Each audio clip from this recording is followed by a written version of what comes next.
Kita lanjutkan sedikit lagi, nomor 14. Nomor 14, efek Tyndall terjadi karena partikel koloid menghamburkan cahaya, ya. Itu pengertian dari efek Tyndall.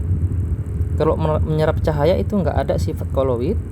Meneruskan cahaya itu sifat dari larutan. Memancarkan cahaya itu bukan sifat koloid. Mempunyai gerak acak-acakan itu tidak ada hubungannya sama efek Tyndall, tapi ini adalah disebut sebagai gerak Brown, ya. Itu dia. Oke, kita lanjut. Nomor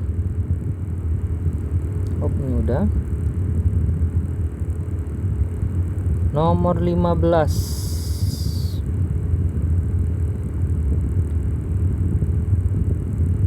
Nomor 15, larutan koloid. Larutan koloid nggak cocok ya disebut koloid, ya koloid aja.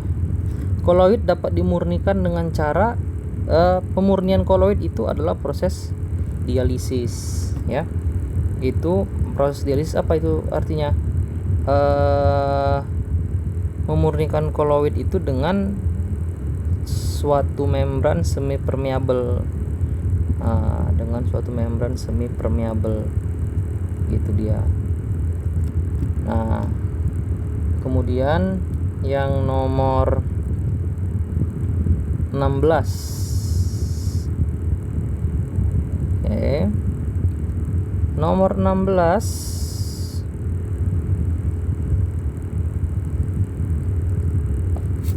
Nomor 16. Diberikan beberapa cara pembuatan koloid, reaksi redoks, Buser-Bredig dengan cara dispersi, ya. Kalau cara dispersi tadi adalah kita berarti memperkecil atau memperhalus ukuran partikel. Nah, ukuran partikel koloid. Oke. Jadi tadi yang sudah Bang jelaskan tadi, kalau reaksi redoks itu kan cara kondensasi, terus hidrolisis juga kondensasi, reaksi pemindahan atau dekomposisi rangkap itu juga kondensasi. Jadi yang dispersi itu adalah yang ini, nomor 2, nomor 4 sama nomor 6. 2, 4, 6. Jadi jawabannya adalah yang D. Kemudian berikutnya nomor 17. Oke. Nomor 17. Berikut beberapa sifat koloid: elektroforesis, efek Tyndall, koagulasi, gerak Brown, dialisis, penjernihan air menggunakan tawas.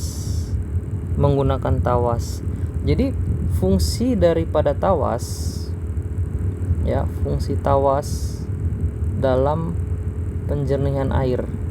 Nah, jadi sebenarnya fungsi itu begini ceritanya. Pada awalnya, ya, pemurnian air.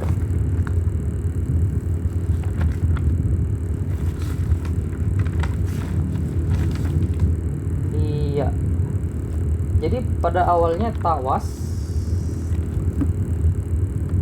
itu di awal menggumpalkan lumpur, ya, menggumpalkan lumpur. Ada dua gunanya ini sebenarnya. Yang pertama, dia itu tawas itu menggumpalkan lumpur. Jadi siapa tahu airnya itu kotor. Jadi kan kalau kotor dia itu belum tentu partikelnya berupa lumpur, bisa aja berupa partikel-partikel halus. Jadi digumpalkan dulu dia menjadi sebuah lumpur sehingga lebih mudah disaring, ya, sehingga nanti itu lebih mudah disaring. Itu fungsi yang pertama. Nah, berarti ini sifat apa yang dipakai? Sifat koagulasi. Nah, yang kedua, tawas itu juga bisa membentuk koloid, ya. Dia itu nanti bisa membentuk koloid dulu. Dia itu membentuk koloid AlOH 3 kali, itu dulu dibentuknya. Kemudian nanti koloid AlOH 3 kali ini bisa berfungsi sebagai adsorpsi. Nah, ini sifat kedua yang dipakai. Adsorpsi dari apa? Zat-zat warna. Siapa tahu airnya tidak bening kan? Zat-zat warna dan pencemar. Jadi ada dua fungsi tawas di situ. Langsung sebagai koagulasi atau dia membentuk koloid ALOH 3 kali dulu kemudian menggunakan sifat adsorpsinya. Jadi di situ yang tepat adalah yang 3 koagulasinya. Oke. Kemudian nomor 18.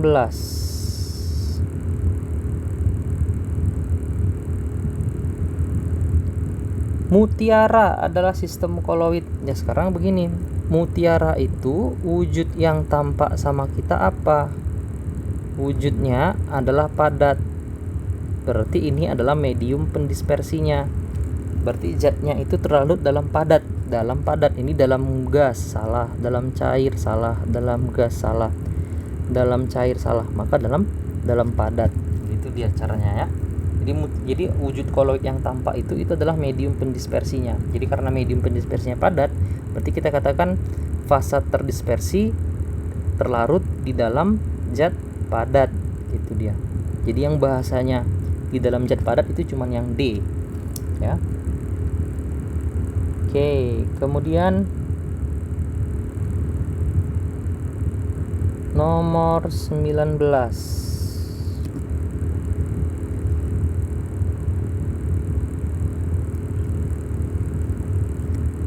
Sistem koloid yang fase terdispersinya padat, medium pendispersinya gas. Jadi kita berangkat dari mediumnya. Nah, jadi karena di sini dibilang medium pendispersinya adalah gas, itu berarti wujud daripada koloidnya itu adalah gas.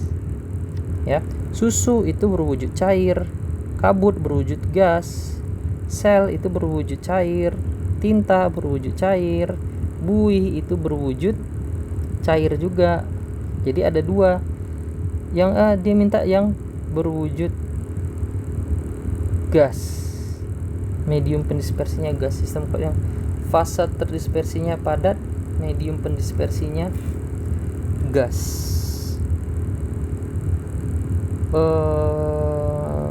Kabut, medium pendispersinya gas. Enggak ada yang tepat. Harusnya kalau dia padat dalam gas ya, padat dalam gas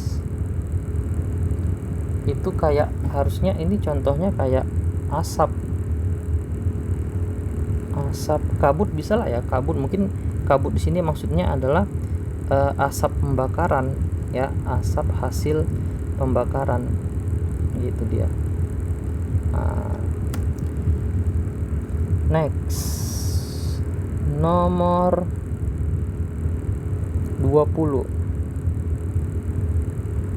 Soalnya belum semua ya.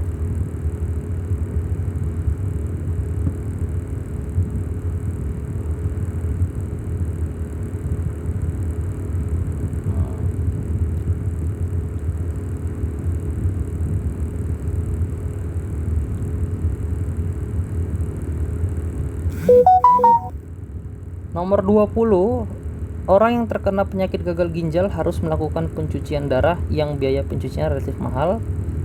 Pencucian darah prinsipnya menggunakan dialisis.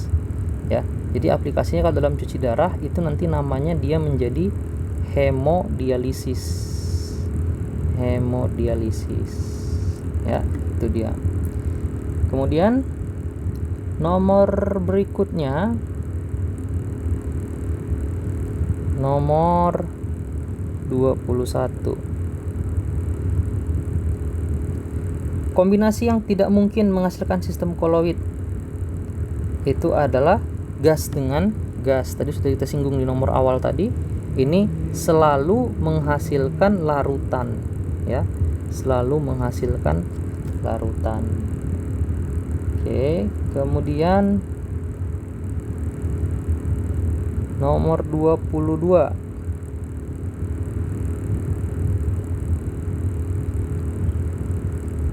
Pada umumnya, masyarakat menggunakan tawas untuk menjernihkan air, baik air sumur, air pam, atau jenis air lainnya. Prinsip pencarian air dengan menggunakan tawas berkaitan dengan sifat koloid, yaitu jadi sebenarnya koloid itu dia ada adsorpsinya, ada koagulasinya ada, tapi yang tawas langsung yang berperan itu adalah di koagulasi. Kalau di adsorpsi itu nggak tawas langsung ya, dia itu tawas harus berubah dulu dia menjadi ALOH 3 kali, baru dia bisa berperan menggunakan adsorpsi. Nah, tapi kalau yang langsung tawas bermain itu adalah koagulasinya. Jadi lebih tepat kalau dia bicara fokusnya ke tawasnya langsung, itu berarti koagulasi.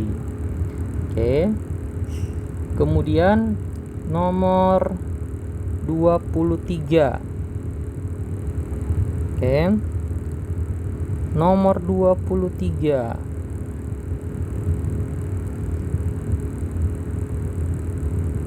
Perhatikan beberapa proses pembuatan koloid. H2S ditambahkan ke dalam endapan NiS dengan cara kondensasi. Berarti kita ini mengumpulkan partikel, mengumpulkan atau memperbesar ukuran partikel. Karena tadi apa? Karena tadi kan kalau dia cara kondensasi itu berarti kita membuat koloid itu dari larutan. Arti kan larutan ini partikelnya kecil, kita ubah menjadi partikel berukuran koloid ya. Jadi lihat aja pembuatan koloid yang menggunakan larutan. Nah, jadi dia itu adalah nomor 3 dan 4 ya, larutan menggunakan larutan dan larutan kan gitu ya. Jadi ciri-cirinya kalau dia cara kondensasi itu bahan bakunya adalah dari larutan untuk membuat koloidnya. Oke. Next, nomor 24. Nih, nomor 24. Beberapa sifat koloid. Pengobatan diare dengan norit. Diare dengan norit itu menggunakan prinsip penyerapan atau adsorpsi. Sementara cuci darah itu menggunakan proses penyaringan oleh membran, namanya adalah dialisis. Adsorpsi dan dialisis 3 dan 5, jawabannya D. Oke. Kemudian nomor 25.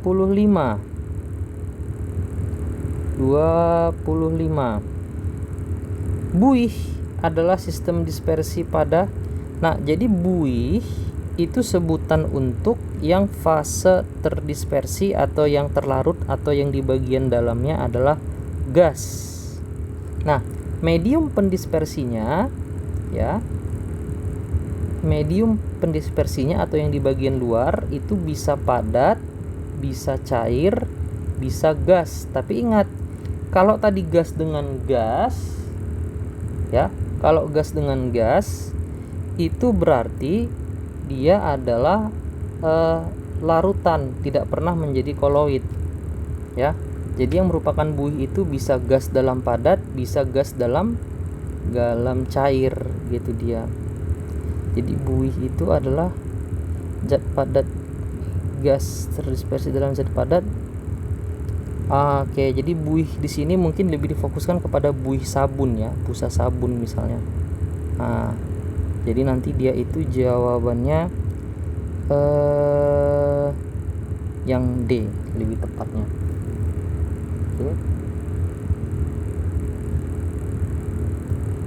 Oke, nomor 20 terakhir ya, the last one. Nomor 26.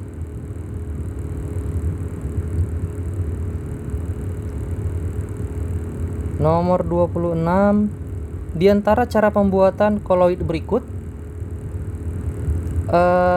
yang dilakukan secara hidrolisis adalah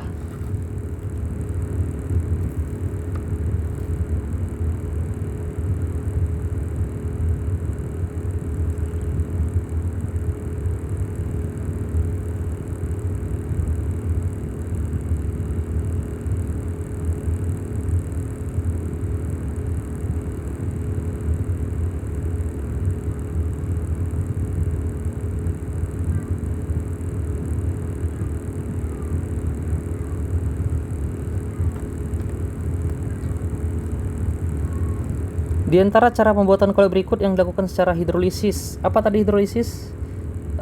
Reaksi suatu zat dengan air. Reaksi suatu zat dengan air. Jadi dia melibatkan reaksi dengan air.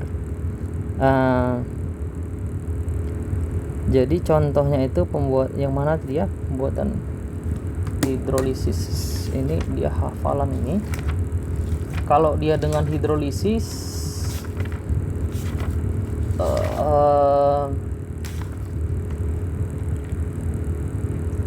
pembuatan sol FeOH 3 kali bisa, atau pembuatan AlOH 3 ini ya, pembuatan sol FeOH 3 kali ya. Jadi ini dibuat dari reaksi antara apa tadi? FeCl3 dengan H2O. Nanti ini akan menghasilkan FeOH 3 kali. Ini dia koloidnya, tambah dengan HCl. Oke ya. Oke lah. Abang rasa segitulah dulu untuk hari ini. Next time kita sambung lagi untuk bahan-bahan berikutnya. Oke, thank you.